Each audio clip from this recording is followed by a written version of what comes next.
Today's life lesson is anyone can pull something out of their and interviewers, especially people who have done this a lot, they really have their radar up against generalized BS, and they really don't want to hear it. I call this the anyone could say it on the spot test.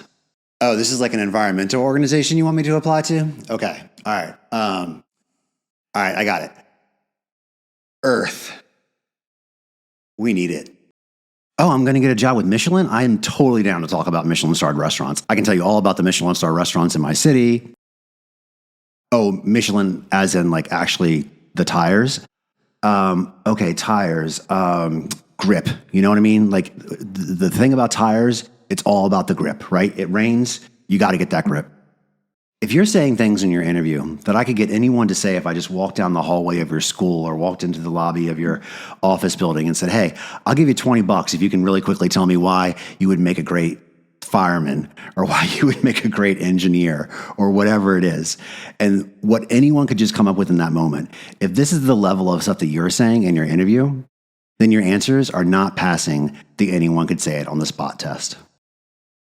The cure to this is both real preparation, spending some time to really think about this stuff, and also through our research, finding pieces of evidence to use in the things that we say. When asked some basic questions about why do you want to work here? What draws you to this area of employment? Why did you decide to practice in this profession? It's generalized statements versus statements with one or two solid pieces of evidence, which I think change the entire impact of your statement in your interviewer's eyes. We want pieces of evidence to support the claims that we make about ourselves, about our interest in this profession, and about our specific interest in this employer. So basically, we need POE on our OPE. Maybe there's a song there.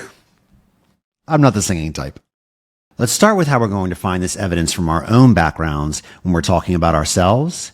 And then we'll jump into how we find specific evidence about the employer that we're applying for. And with both of these, we'll build towards our interest in the profession. But all of this research and preparation can be a lot of work. Too much sometimes. So stay tuned for the end of this video where we'll talk about how we keep it all in check and protect our time. All right, so starting off with talking about ourselves, what POE do we need to beat the BS detector? The pieces of evidence that we're going to be looking to gather together here are just little bits of information that we can use to bolster our argument that we are good at a thing, that we have experience doing something well, or that we mean what we say when we say we are passionate about something. What have we done to back these claims up? So for example, in my opening pitch to students for my interview course, which is very similar to how I pitch myself if I were going back to a career services position, I give the following pieces of evidence to support my claims that I have anything valuable to say at all on this interview stuff. Two of the great jobs I've had in my career have been as a career counselor to law school students. I spent years in these roles advising hundreds of students on how to get some of the most competitive jobs in one of the most competitive fields during some of the most competitive job markets. And I got to see the tactics I was developing help hundreds of students get the jobs they wanted. Sometimes even getting immediate feedback during on-campus interview periods where students would literally come out of their interview rooms to find me with a big smile on their face to tell me that they had just used my advice and it worked. Did that help support my claim? We could argue about it, I guess, but I think it does help move the ball forward for me.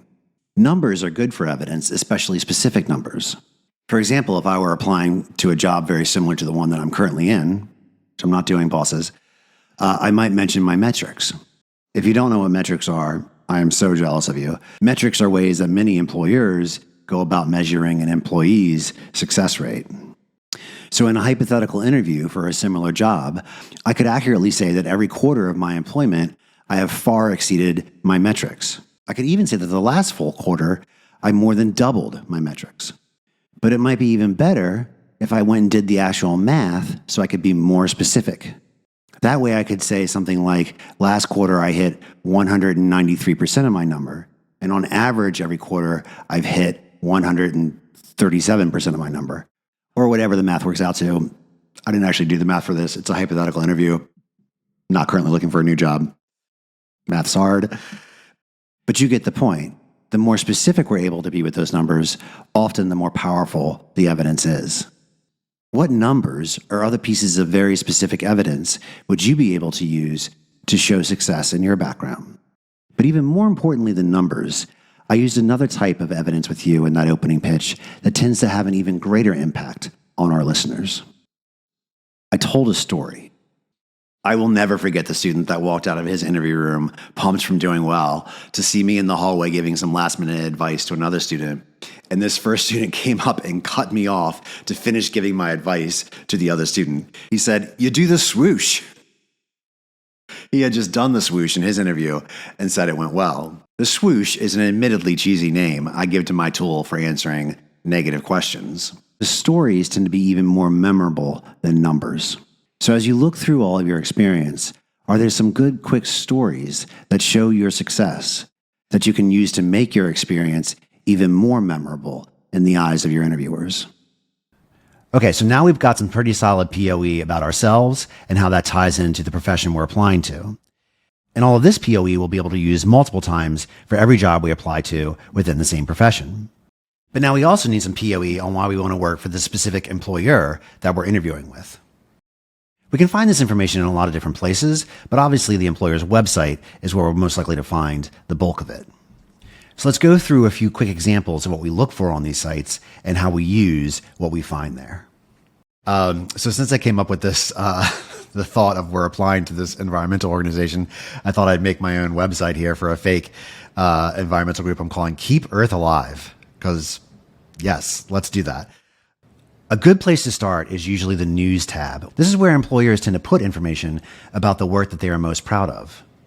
Okay, so you clicked on news and you've skimmed through a bunch of their articles, and then you find this one article that really pops out and grabs your attention about some of their policy work. Whatever the article is about, you want to find the things that are naturally grabbing your interest. We don't want to sort of force this and fake it. We won't set off that BS meter because we really are talking about things that genuinely interest us. The ideal is being able to find pieces of evidence, or POE, that tie into one of our stories that we can tell to show that we've had a long-standing interest in this work. So maybe you were a small part of the team that helped to get solar panels onto the roof of your high school, and maybe you can tie that in to the piece of evidence that you found about the work that this organization has done with solar. And all this goes to show that you've done your homework on the organization, that you have skills that you have started to develop in life that tie into the work that you would be doing for them, and that you have a long-standing interest in this work or a long-standing passion in this work.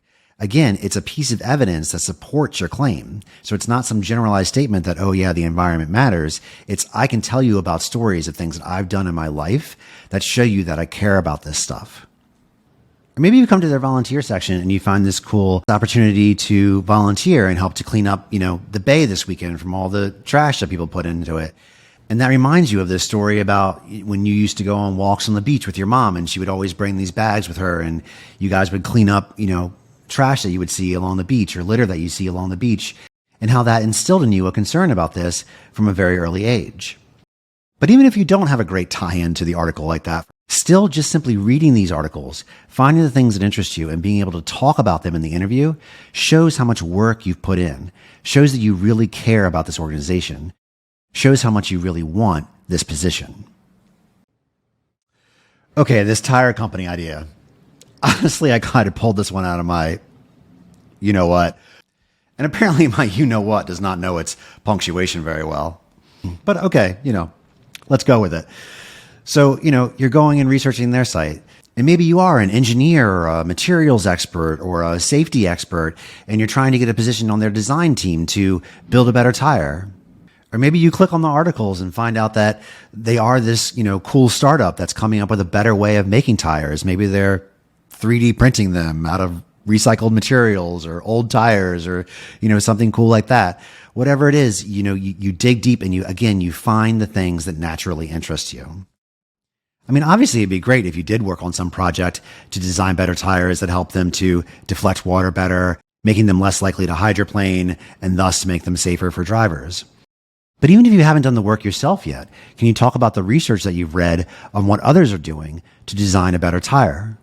All this will show that you've drilled down into the subject and how interested you are in doing this work.